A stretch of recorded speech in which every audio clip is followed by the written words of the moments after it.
Salut à vous tous, ici Jeff Rose, Hypotine, édition du 9 novembre 2022, à votre menu pour cette édition. Après Sardoche autour de Independant d'être dans l'eau chaude. Une autre tuile s'abat pour Sardoche et vous allez découvrir pourquoi plus tard dans cette édition. Et Hélène Boudreau qui tente de se diversifier. Alors donc, plus encore avec les potins en bref, et c'est parti. On va commencer avec ce premier potin qui semble être très grave. Independant lâché suite à des accusations. Alors donc, après Sardoche, vous avez sûrement vu dans l'édition précédente, c'est au tour de le créateur de contenu français Independant d'être dans l'eau chaude pour des accusations et les conséquences ne se sont pas fait attendre. C'est via Twitter que plusieurs personnes, collègues et partenaires de vidéos se sont exprimés. Alors donc, le 2 novembre, les collaborateurs du balado animé par Independant, le cinéma, ont cessé toute collaboration avec lui suite à une décision unanime. Et tout ça, ils ont publié un communiqué dans lequel ils le disaient. Par la suite, le lendemain, le 3 novembre, c'est Sens Critique, partenaire de travail pour la production de vidéos, qui dit nous avons cessé notre collaboration avec ce dernier.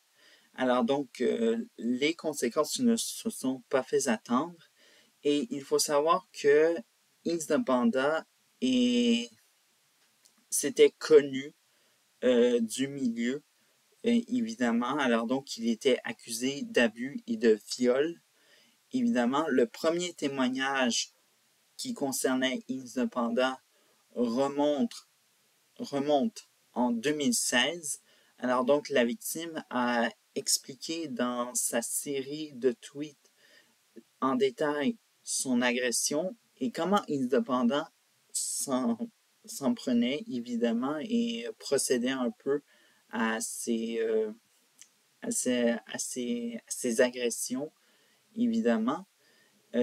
Alors donc, de plus en plus, on y voit, on peut lire un peu le témoignage de la victime en question.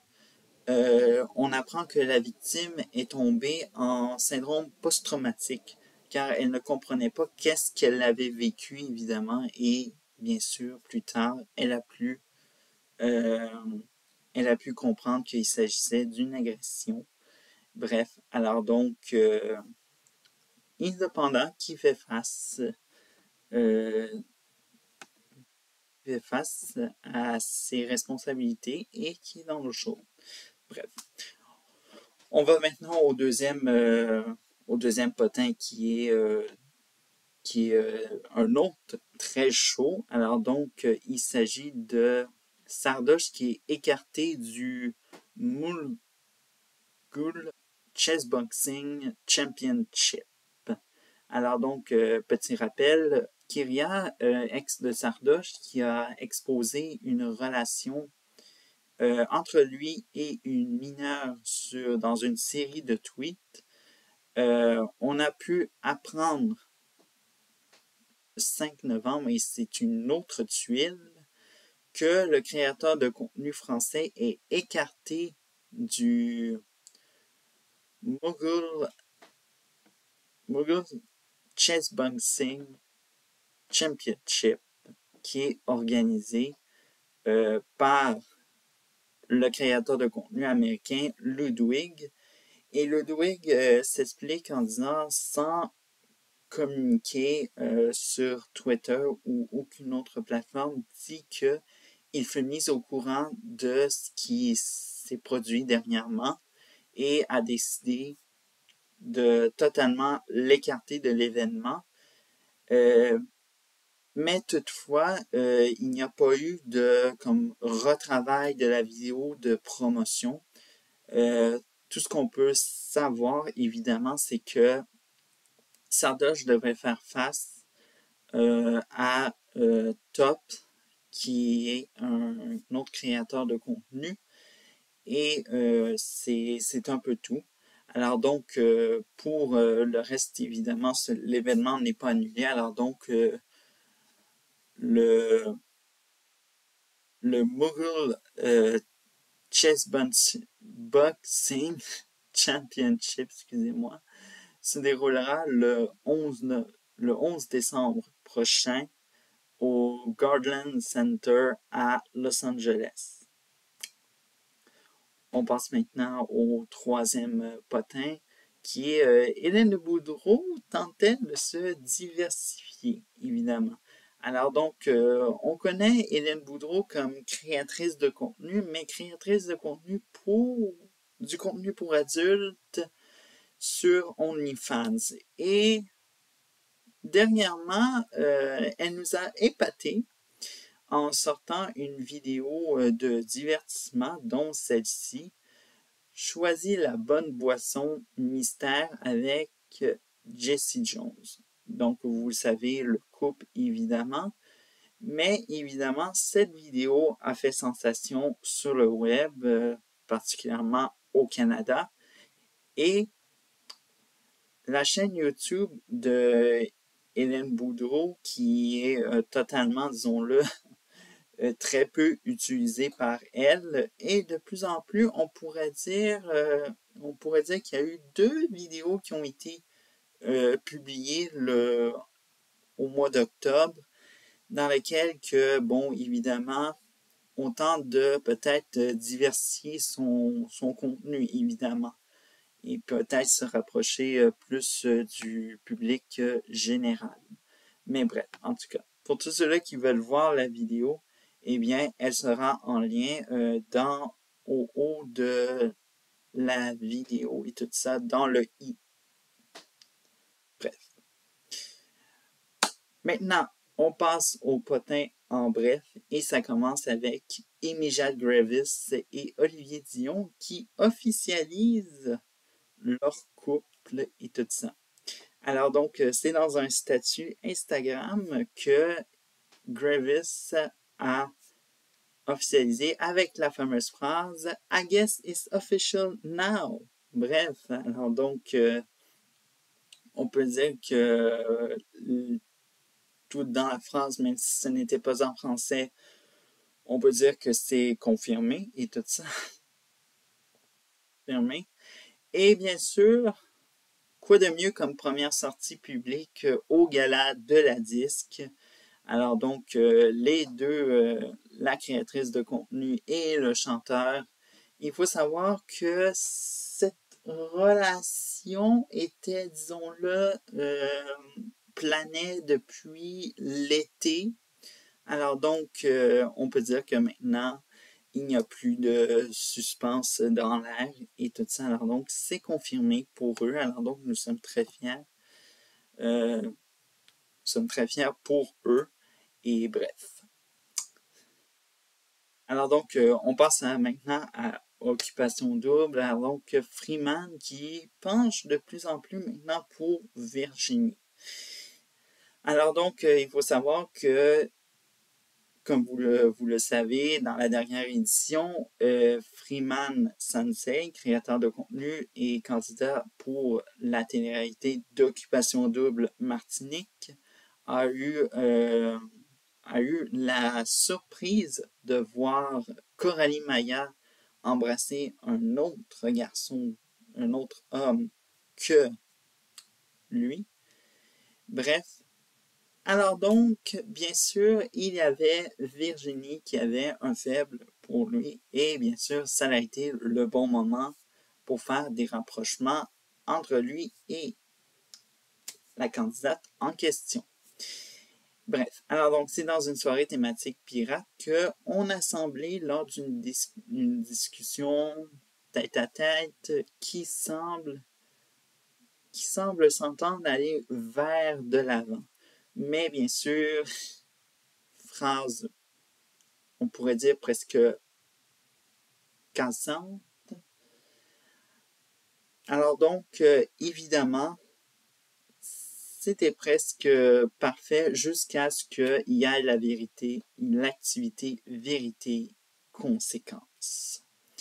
Alors donc, c'est lors de la fin de l'activité dans la maison des candidates que Virginie a fondu en larmes cachée derrière un comptoir de cuisine. Et vraiment, elle s'est sentie déçue, elle a évoqué un manque de communication et bref, on peut dire que ça pourrait être des hauts et des bas, mais bref, encore. Mais fait hilarant, lors de l'épisode de dimanche, le prénom d'Isaac a été mentionné. Bref, je ne sais pas si vous avez les mêmes oreilles que moi, mais j'ai entendu le prénom de Isaac. Et pourtant, c'est l'un des candidats expulsés pour intimidation. Et il a été annoncé bizarrement parmi les 3 candidats en danger de la semaine. Bref, en tout cas, le sujet a été très vite évité. On sent que oui, évidemment, ça aurait pu faire des remous, mais bref. Alors, en tout cas, on se concentre sur le positif et tout ça. Bref, finalement, le vote est ouvert pour voter pour le candidat ou la candidate coup de cœur. Alors donc, le résultat sera dévoilé à la grande finale. Et pour voter, vous allez sur le nouveau.qc.ca/occupation double et tout ça. Voilà. Alors donc, dernière nouvelle en bref. Alors donc, on a FDE News qui dénonce El Ryan. Alors donc, évidemment, FDE News, alias Gros Blanc, qui dénonce la face sombre de El Ryan. Alors donc, El Ryan, ses micro-trottoirs et tout ça.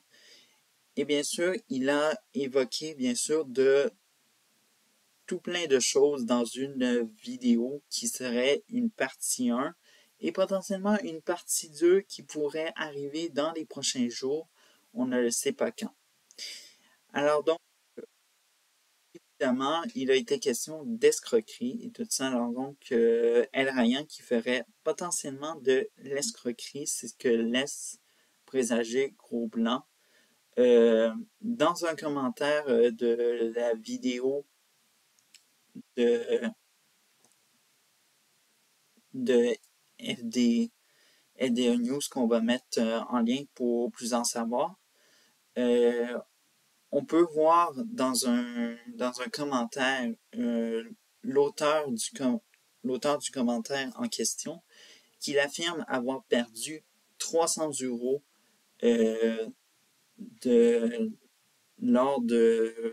en adhérant à des formations et à des liens Discord pour le prix de 300 €. Et malheureusement, c'est ce qui pourrait arriver à plusieurs autres personnes qui ont été victimes à travers la France, sûrement à travers la francophonie, parce qu'on pourrait dire que ça pourrait s'étendre, on ne sait pas trop où. Évidemment, autre point qu'on pourrait ajouter, il y a eu évidemment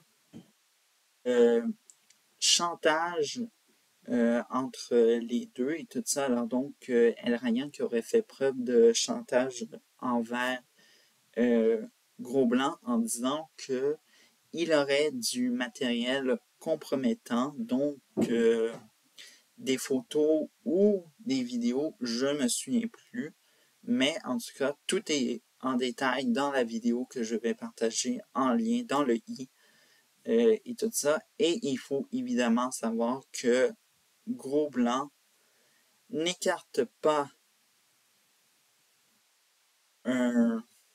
n'écarte pas la possibilité d'aller en justice pour régler cette histoire-là. Alors donc, évidemment, on ignore qu'est-ce qui nous réserve dans la partie 2. Bref.